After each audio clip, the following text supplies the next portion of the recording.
We certainly have some weighty issues to talk about today, and from many different areas. Let me just give you a quick overview to show you some of the things that are breaking right now. Our lead story today is that a judge in Georgia is saying that President Obama will have to appear to answer questions about his background, his birth, his college records, his passport records. If this holds, and by the way, it's supposed to happen just, 3 days from right now, January the 26th. If this ruling by this judge holds, it will be the first time that any evidence has been presented. There's been an ongoing campaign for the last over 3 years trying to see some of the history, but all of it has been sealed, and there's been hundreds of thousands, if not millions of dollars in legal fees spent trying to keep all this secret. Of course, in my mind, I just say, why all the money spent to keep it a secret? Just tell the truth and let's get on with it. However, there's some reason. I don't know what the reason is, but we're going to talk about some of the ins and outs and what may be coming down this week. It could be amazing we may be sailing in uncharted waters here. In addition to that, the Prime Minister of Israel, Benjamin Netanyahu, is saying that nuclear Iran is past the point of no return, and yet the oil sanctions aren't really being implemented. They say, they'll be implemented starting in July, and Netanyahu is saying we just keep dilly-dallying like we have for all these years and all the time. Iran has its foot on the pedal on the floor, pushing its nuclear development program, and they're going to announce one of these days, we now have a nuclear bomb. And then he said, what are we going to do? Are you going to attack a country with a nuclear bomb? He's saying that the time for action is right now. In the meantime, a USS aircraft carrier went cruising through the Straits of Hormuz today after Iran had stated that nobody goes through there without their permission. Well, we did and they did. So now the next step, Iran is saying they're definitely going to close the Strait of Hormuz. And the United States plus Israel has said if they do that, then that would be an act of war. Well, beyond that, the Muslim Brotherhood has now won the election in Egypt, and a member of the Muslim Brotherhood is now becoming the first Speaker of the Parliament. While all this is happening, the elites of the world are gathering at Davos, Switzerland, to reform the economic system of the entire world. Says that capitalism is now outdated. So where are they going with that? In the meantime, you all have probably followed over several months this case where police put a tracking device on the underneath part of an automobile. It was sitting in the driveway of a man. They tracked his going on for several weeks and finally were able to put together a case to accuse him of drug trafficking. Well, now then, he filed a lawsuit. He was being tried on this particular accusation, but now the Supreme Court has ruled that tracking without a warrant is illegal. Obviously, I would be very much against drug trafficking, and yet for them to be able to track a citizen with no warrant is a gross violation of freedom here in the United States of America. So the Supreme Court has struck a blow for freedom. Congratulations to that. In the meantime, Cathy Ashton, who is the foreign minister of the European Union, is arriving in Israel tomorrow. She will be having talks with the Palestinians, with the Israelis, and also apparently going to attend the talks in Amman, Jordan. This is going to be the fifth sit down between the Palestinians and the Israelis. So all of this has its own implications. As you can see, we have a lot on the table today, but I feel like that since this could become one of the most amazing stories since the beginning of the United States of America, that I should bring the case to you that's breaking right now about this judge that has just ruled that President Obama must appear in order to answer questions. Let me see if I can give you the background just so you can understand a little bit what's going on.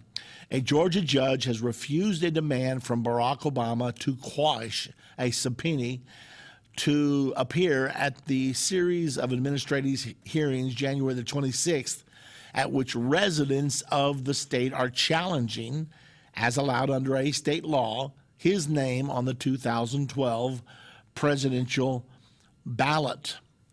Now, the judge said the defendant's motion, speaking of President Obama, the defendant's motion suggests that no president should be compelled to attend a court hearing. This may be correct, but the defendant has failed to enlighten the court with any legal authority. He's saying that the president should not be compelled to appear, but he said there's no law. You're not citing a law that says this. You're just making an empty assertion.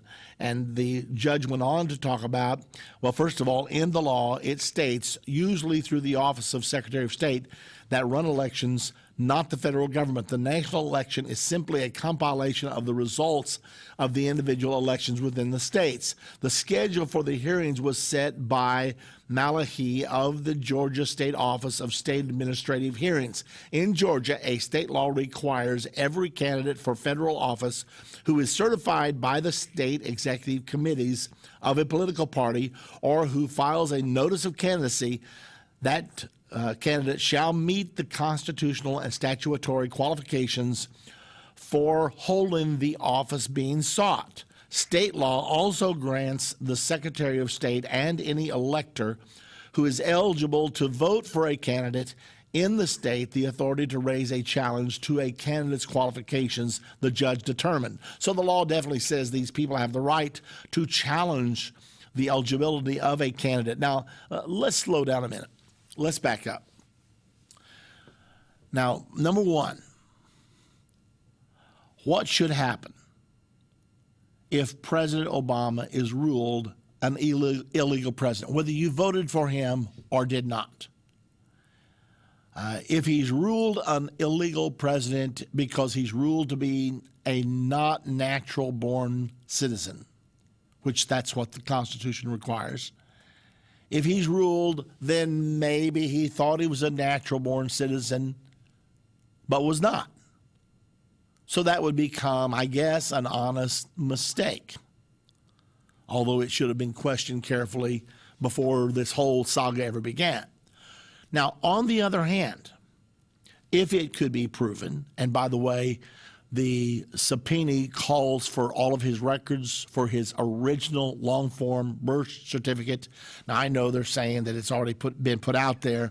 However, there are many graphics experts who have taken the document that was issued and said it definitely was a computer-generated copy, not a copy of the original document. And we do have such graphic experts on our staff here at Endtime Ministries. And I asked them, I want you to show me, can you tell if this birth certificate that was finally released after, 2 years or more, because the heat got so great, can you tell me if this is a copy of a true original or if it is a computer-generated compilation? I sat and watched myself while my graphics expert peeled away the layers. Because when you compile something, you use Photoshop, and you are able to lay one layer on top of another until you make it look like you want it to look. Well, I sat and watched as my graphics expert peeled away the layers. And unless there's something that I'm missing, I simply wanted to know. I have no dog in this fight. I wanted to know what's going on here, really. And I watched him peel away the layers, and he looked at me and said, "You're not going to publish this information, are you?" And I said, well, I probably will not publish it, in particular in Endtime Magazine, because he said, we could end up, now I'm not calling his name on purpose, but he said we could end up a target of some people who would be very angry if we started on a campaign. Well, I'm not on a campaign. That's for someone else to do. I'm just relaying information to you right now. So, but the question remains, if it were ruled that he is illegal, There's all kinds of pros and cons. I'm not going to get into all that. I saw a video that supposedly showed his grandmother claiming that she was with him when he was born in Kenya and all that. I'm not going down those roads. I'm just simply saying that this is becoming a real court case. Now, they are subpoenaing not only his original long-form birth certificate, but they're subpoenaing his school records, his college records, his passport records. Now, let's just say that since he, as a young man, was in Indonesia, one of the contentions is that he could not have attended school in Indonesia unless his parents had renounced his citizenship in the United States of America and he became a legal citizen of Indonesia. So if they did that, then if they never went through a naturalization process to make him again a citizen of the United States, then does that mean he's not a citizen of the United States? If these records all become public, and let me tell you, there's going to be some kind of a battle, because the thing that bothers me the most about this is that there's been such a fight to keep all this secret. I mean, don't you hate it when government is doing everything really secret? Why are they keeping it secret? We can't read the term papers written, the doctoral thesis written by our president. He doesn't want us to know what he said. And yet he's the president of the United States of America. So, why is this being kept so secret? And then his Social Security number is from Connecticut. He's never lived in Connecticut. How did that happen? These are things that are probably going to come out. Now, I don't know the answer to these questions, and I'm not going to spend my life trying to find out. I only am saying that if this ruling holds, then this evidence, according to, there's an official subpoena, which is law. The president has to do this. He was fighting, saying, you can't make me do this. You have no authority to make me do this. But now the judges said, you have to do this.